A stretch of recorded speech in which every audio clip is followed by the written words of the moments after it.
The champagne tasted better than usual. Maybe it was the vintage, or maybe it was watching my parents' faces turn progressively redder as they realized where my sister Melissa had chosen to hold her wedding reception. The Grand Meridian wasn't just any hotel. It was the most exclusive property in the city, with room rates starting at $800 per night and a waiting list for events that stretched 18 months. "This is absolutely ridiculous," my mother hissed across the lobby, her voice cutting through the gentle piano music floating from the lounge. She was dressed in an expensive cream suit that probably cost more than most people's monthly rent, her blonde hair perfectly styled, her makeup flawless. The picture of old money elegance. Except we didn't have old money. We had my father's moderately successful dental practice and my mother's real estate license that she'd never actually used. "Melissa, darling, are you sure you can afford this? The deposit alone must be." "We can afford it, Mother," Melissa said tightly, smoothing down her engagement cocktail dress. This was the pre-wedding family meet and greet, scheduled for the evening before tomorrow's ceremony. "Brandon's family is helping." "Of course they are." My father adjusted his tie, looking around the lobby with poorly concealed envy. Dr. Richard Williams had always wanted to be the kind of man who stayed at places like the Grand Meridian, but had never quite managed it. At least someone in this family married well. I took another sip of my champagne, saying nothing. I was sitting in one of the lobby's plush armchairs, already checked into my room, watching the family drama unfold with detached amusement. "Oh, there she is," my mother said, her voice dripping with disdain. "Just sitting there like she belongs here.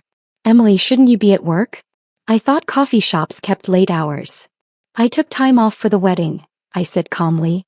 "How generous of them to give the part-time barista a few days off," my father added. He walked over to where I was sitting, looking down at me with that expression I'd seen my entire life. Disappointment mixed with contempt. "I hope you're not expecting us to pay for your room here, Emily. Your mother and I are already stretched thin helping with wedding costs." That was interesting, considering Melissa had just said Brandon's family was paying for everything. But I didn't point that out. "I have my own room, Dad. Don't worry about it." "Your own room?" My mother laughed, a sharp sound. "Emily, a standard room here costs more than you make in a week.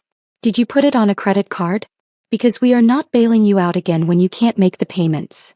"I haven't asked you for money since I was 19, Mom." "Yes, when you dropped out of that perfectly good business program at State to pursue your little creative writing fantasy," my father said. "Worst investment we ever made. $20,000 in tuition down the drain." Melissa shifted uncomfortably. "Maybe we should go see the ballroom? The coordinator said she'd give us a tour at 7. "In a minute, sweetheart." My mother was still focused on me like a hawk that had spotted wounded prey. "I just want to make sure your sister understands the value of money. Emily, you're 32 years old. When are you going to get a real job? Stop pretending that serving coffee is a career." "I'm happy with my work," I said simply. "Happy?" My father shook his head. "You know what would make you happy?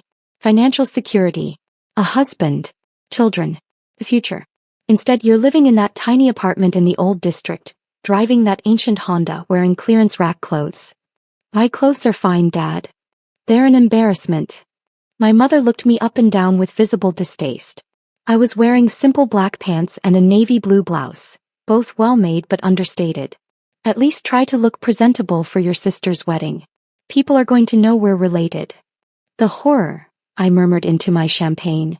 "What was that?" "Nothing, Mother." Brandon's parents arrived then, mercifully interrupting the conversation. Michael and Patricia Green were exactly the kind of people my parents wished they were. Genuinely wealthy with the quiet confidence that comes from never having worried about money.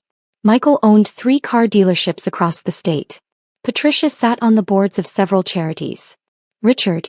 Susan." Patricia air-kissed my mother on both cheeks. "How wonderful to see you again. Isn't this venue just spectacular?" "It's extraordinary," my mother gushed, her entire demeanor changing. "Melissa has such excellent taste." "The Grand Meridian is one of our favorite properties," Michael said, shaking my father's hand. "We've hosted several corporate events here. The service is impeccable." I watched my father's jaw tighten slightly. The Greens could afford to host corporate events here. The Greens belonged. "Emily." Patricia noticed me and came over, warm and genuine in a way my own mother had never been. "So good to see you, dear. Are you all checked in?" "I am, thank you." Wonderful. We've reserved a table at the restaurant for 8 o'clock, the hotel's main dining room. Please join us. Family dinner before the big day. She probably can't afford it, my father said loud enough for everyone to hear. The restaurant here has a prix-fixe menu that's over $100 per person. The lobby seemed to go very quiet. I'm sure Emily can manage, Patricia began, looking uncomfortable. No, Richard's right. My mother jumped in, clearly relishing the opportunity to explain my failures to Brandon's parents. Emily works at a coffee shop. Part-time. She's been struggling ever since she dropped out of college to find herself. We've been supporting her for years really, but at some point tough love is necessary. Every word was a lie, but I didn't correct her. Not yet. I had no idea, Patricia said carefully. Emily, if money is tight, please don't feel obligated. I'll be at dinner, I said. 8 o'clock. My father laughed. With what money? Emily, stop trying to pretend. It's embarrassing. You can't afford to eat here, you definitely can't afford your room, and we're not covering it. Your mother and I have already spent a fortune on this wedding. Actually, we covered the wedding, Michael said quietly. We were happy to do it. My father's face went red. Well, yes. We meant the other expenses. Travel. New outfits for the rehearsal dinner. Gifts. It adds up. I'm sure, Michael said, diplomatically neutral. Melissa looked like she wanted the marble floor to open up and swallow her. Brandon was staring at his shoes. This was supposed to be a happy family gathering, and my parents had turned it into a public dissection of my supposed failures. The point is, my mother continued, Emily needs to start being realistic about her life choices. She can't keep living in fantasyland, pretending she's successful when she's barely scraping by. Look at her sister. College degree, successful career in marketing, marrying a wonderful man from a good family. That's what success looks like. Mom, Melissa started. Don't interrupt, sweetheart. Someone needs to tell your sister the truth. My mother turned back to me. Emily, you need to wake up. You're not getting any younger. No decent man wants a woman in her 30s with no career, no assets, no prospects. You're going to end up alone, working minimum wage jobs for the rest of your life. I'm not sure this is the time, Patricia tried again. It's exactly the time, my father said firmly. We've coddled Emily for too long. Let her face consequences for once. She wants to stay at this hotel? Fine. Let her figure out how to pay for it herself. She wants to eat at an expensive restaurant? Great. Her credit card her problem. Maybe a little financial reality will finally teach her something about responsibility. I could have spoken up then. I could have ended it. But something made me wait, made me want to see how far they'd push it. How cruel they'd be willing to get in front of witnesses. You know what I think happened? My mother said, warming to her theme. She was enjoying this now. I think Emily got here early, saw this beautiful hotel and got ideas above her station. Probably thought she'd check in, put it all on credit and enjoy playing princess for a weekend. Living the high life on borrowed money, just like she's lived her whole adult life on borrowed time. That's not fair, Melissa said quietly, but no one listened to her. Fair. My father snorted. I'll tell you what's not fair. Working hard your entire life, building a successful practice, putting 2 daughters through private school, paying for college only to have one of them throw it all away. Emily had every advantage. And she wasted all of it. I don't think Emily wasted anything, Brandon said suddenly. He'd been quiet until now, but he looked angry. She seems perfectly happy. Happiness doesn't pay bills, my mother snapped. And don't worry, Brandon, we're not asking you to pay for her. You're joining this family, but Emily's failures are not your responsibility. How generous of you, I said. My mother's eyes narrowed. What was that? I said, how generous. You think this is funny? Emily, you're 32 years old with nothing to show for your life. Nothing. No career, no husband, no children, no property, no savings. You serve coffee for a living. You drive a car that's older than some of your coworkers probably are. You live in an apartment I wouldn't house my cleaning lady in. You don't have a cleaning lady, I pointed out. That's not the point. What is the point, Mother? The point is that you're a disappointment. She was almost shouting now, her careful society mask slipping. The point is that we raised you better than this. The point is that your sister is getting married in one of the most exclusive hotels in the city, and you show up like some kind of charity case, expecting everyone to take care of you. The lobby had gone completely silent. The piano player had stopped. A few hotel guests were staring. Even the front desk staff had paused what they were doing to watch. Melissa was crying quietly. Brandon had his arm around her. Patricia and Michael looked deeply uncomfortable, clearly regretting ever meeting my family. My father stepped closer, looming over me. Here's what's going to happen. You're going to check out of whatever room you conned your way into. You're going to drive back to your apartment tonight.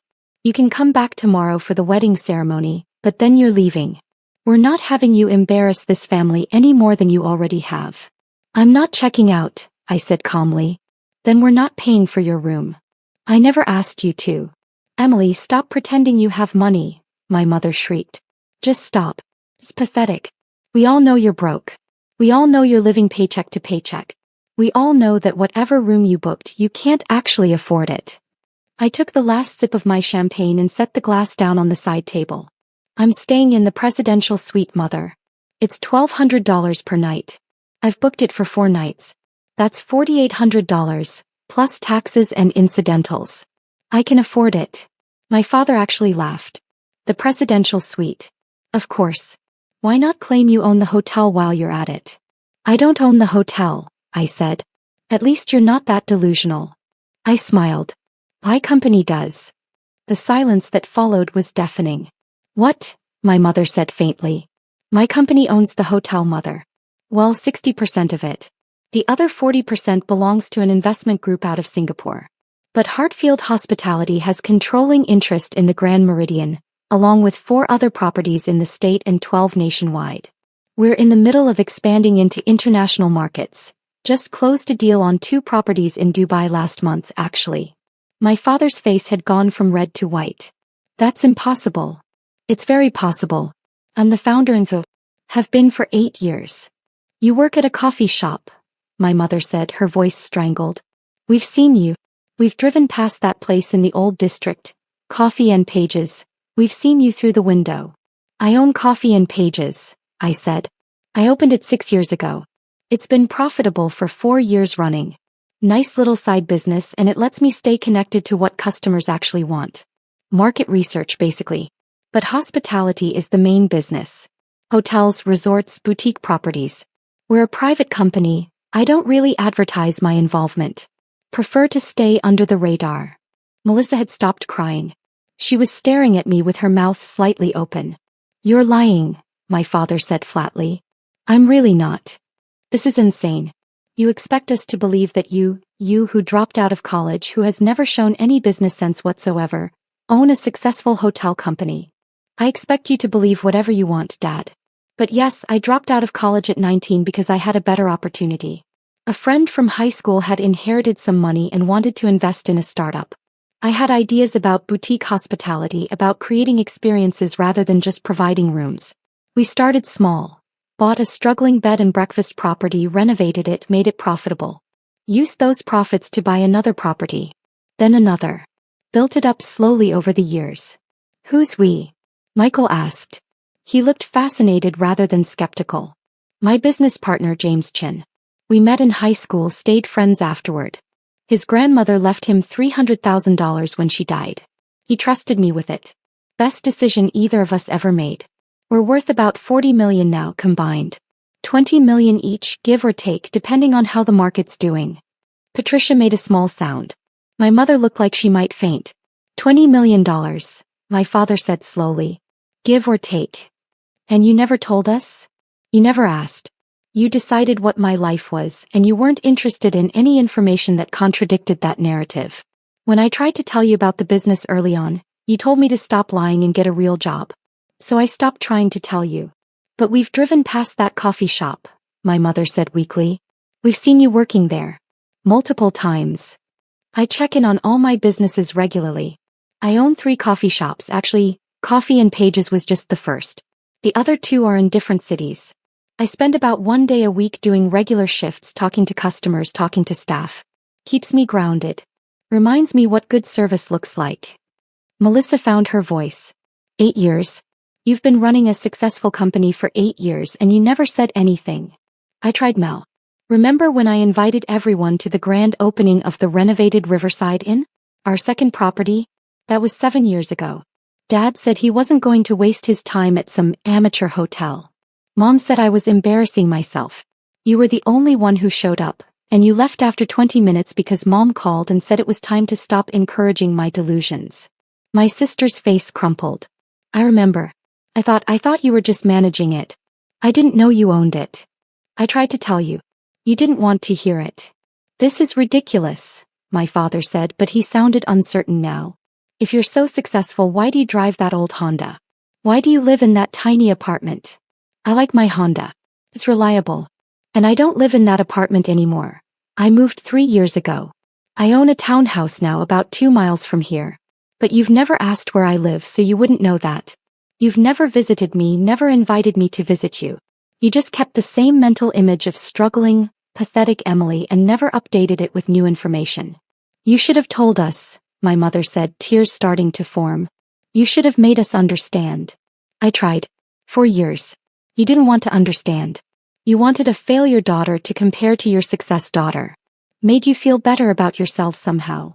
That's not true, Melissa said, but she didn't sound convinced. Before anyone could say anything else, a man in an immaculate suit approached our group. Thomas Reynolds, the hotel's general manager. I'd worked with him for 3 years. Good evening, he said smoothly, professional smile in place. I hope everyone is enjoying their stay at the Grand Meridian. His eyes found me. Ms. Williams, I wanted to confirm, your usual suite is ready. We've stocked the champagne you prefer and made sure the fresh flowers are in place. The presidential suite, correct? Thank you, Thomas. Yes, that's perfect. Excellent.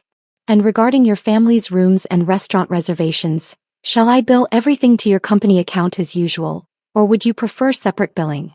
The question hung in the air like smoke.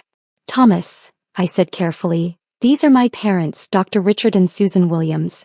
And this is my sister Melissa and her fiancé Brandon Green, and his parents, Michael and Patricia Green. Wonderful to meet all of you. Thomas nodded politely. Ms. Williams has arranged for the wedding tomorrow to be complimentary, of course. Everything, venue, catering, flowers, all of it. Her gift to the happy couple. And I have everyone's rooms ready. Should I put everything on the company account? My mother made a sound like a deflating balloon. Actually, I said, I think my parents would prefer to handle their own room charges. They've been very insistent about not accepting financial help from me. Thomas looked confused. Of course, if that's what they prefer. However, the room they requested, the Grand Suite, is $1,600 per night. They've booked 3 nights. Should I charge that to their card on file? My father had gone gray. The Grand Suite. I kept my voice neutral. That's more expensive than my presidential suite, Dad. I thought you said I couldn't afford to stay here. This is a misunderstanding, my mother said frantically. We didn't realize the room would be so expensive. We just told them we wanted something nice. Something nicer than what you thought I could afford, I said. Something that would show you were more successful than your disappointment daughter. Emily. Mr. Reynolds, I said, please put my parents' room and all associated charges on my company account. Consider it a wedding gift. For Melissa, not for them. Very generous, Ms. Williams. And dinner tonight? I have a table reserved for your party at 8 in the main restaurant. Company account for everyone, I said. Including wine pairings. Excellent. I'll make a note. Please let me know if there's anything else you need. Thomas nodded to the group and walked away, leaving behind a silence so thick you could cut it with a knife. My father opened his mouth, then closed it again. My mother was crying openly now, mascara running down her carefully made-up face. Emily, Patricia said gently, that was extraordinarily generous. It's Melissa's wedding, I said simply. She deserves a perfect day. That's all I care about.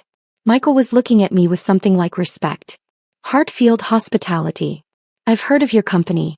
You're doing interesting things with boutique properties. There was an article in Hospitality Today about your approach to renovation and customer experience. That was a good article. The writer really understood what we're trying to do. I'd love to hear more about it. Perhaps at dinner. I'd be happy to talk business. Brandon cleared his throat. So, the wedding is paid for? Everything. Everything. Venue, food, flowers, music, everything. It's the least I could do for my sister. Melissa burst into fresh tears, but these ones seemed different. She stumbled forward and hugged me fiercely. I'm so sorry, she whispered. I'm so sorry. I should have listened. I should have believed in you. I should have. It's okay, Mel. Really. You're here now. That's what matters. She pulled back, wiping her eyes. $20 million? You're actually worth $20 million. The business is. James and I each own 50%. But yes, approximately. And you're paying for my entire wedding? The venue's mine anyway. Just seems like good synergy.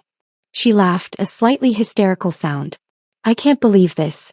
I can't believe any of this. Why didn't you tell me? I tried. You remember that lunch we had last year? When I tried to explain what I do, and you said you didn't really have time to hear about the coffee shop business. That's when I gave up. I'm an idiot. You're not an idiot. You just believed what you were told. My parents still hadn't said anything. They stood there frozen looking at me like I was a stranger. Which I suppose I was. They'd never actually known me. We should go freshen up before dinner, Patricia said diplomatically. Emily, thank you again for your generosity. We'll see you all at 8. After they left with Brandon and Melissa, I was alone with my parents in the lobby. The piano player had started playing again. Normal hotel sounds filtered back in. The ding of elevator bells, quiet conversations, luggage wheels on marble. Emily, my father started then stopped. He looked lost. I don't understand, my mother said. How could we not know? How could we not see? You didn't want to see, I said. You wanted me to be a failure. It made you feel better about your own lives. That's not true. It is true, Mom. And the sad thing is I would have shared all of this with you. If you'd just been kind. If you'd just asked. If you'd ever treated me like someone whose life mattered. But you didn't. You spent 12 years telling me I was worthless. And now you're surprised that I stopped trying to prove otherwise. We're your parents, my father said. His voice cracked. We deserved to know. You deserved nothing, I said, and I meant it. You earned nothing. You did nothing but criticize and demean and belittle. Why would I share my success with people who've spent over a decade celebrating my supposed failures? We didn't celebrate. Yes, you did. Every time you told someone I was a disappointment. Every time you complained about me to your friends. Every time you compared me unfavorably to Melissa. Every single time you were celebrating the fact that I'd failed because it confirmed your worldview. Your assumptions. Your superiority. My mother was sobbing. My father looked older than I'd ever seen him. What do we do now? He asked quietly.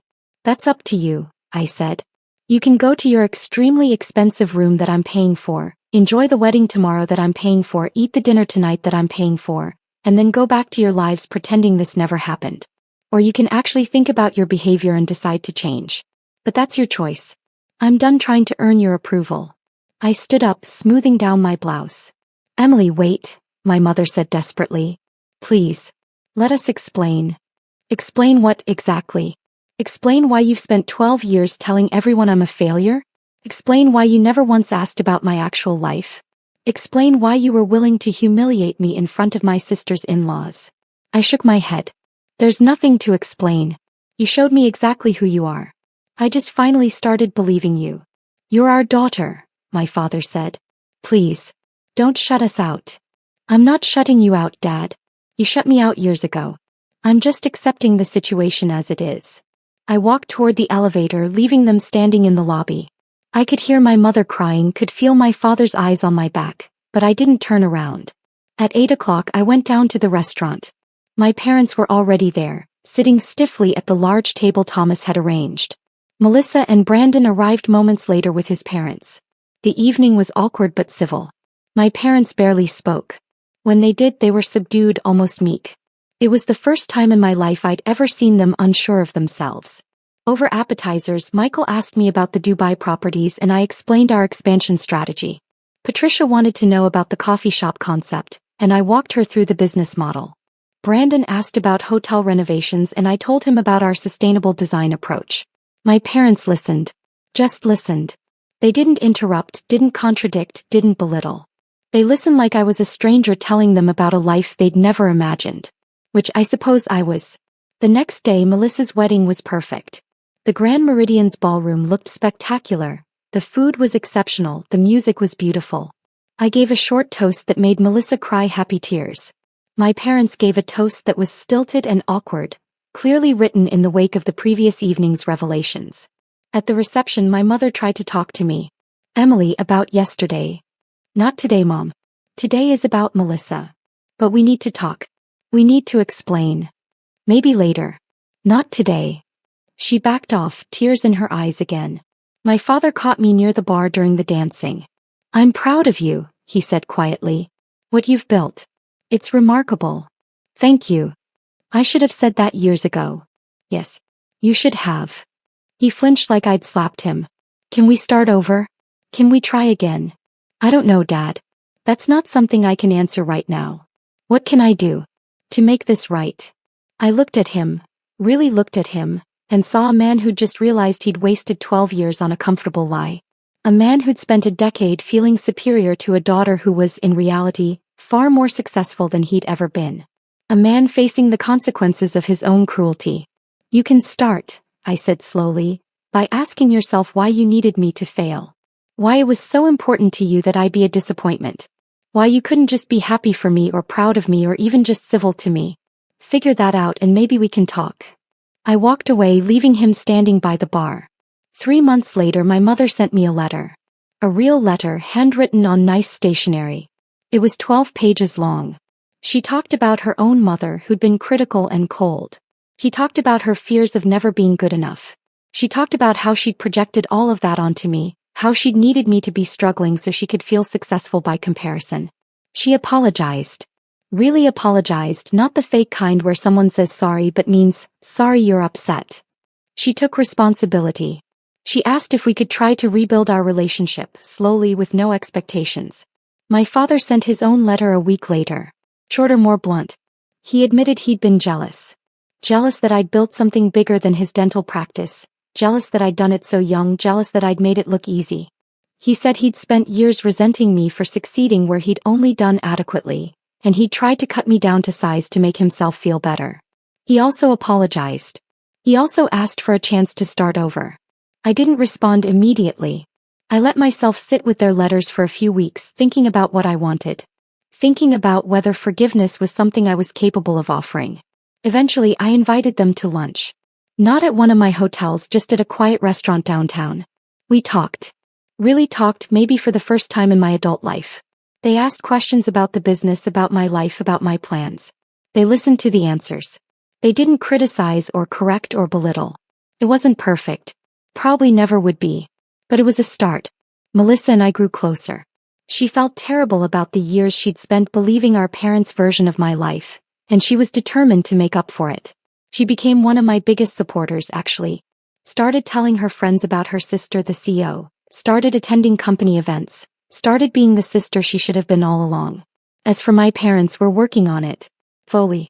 There are still moments when they slip back into old patterns, still comments that sting, still assumptions that hurt.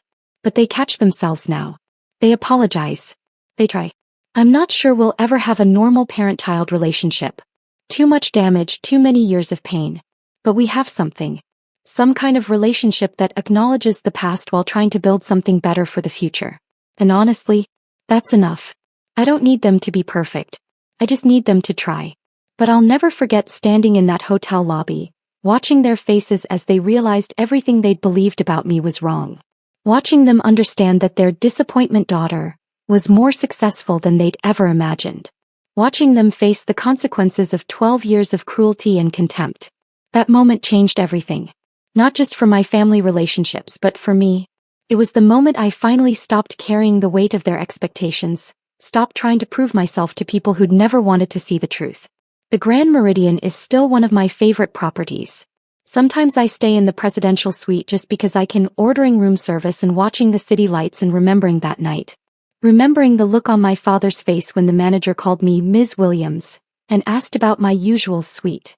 Remembering that sometimes, the best revenge is simply being yourself and letting other people face the reality they tried so hard to deny.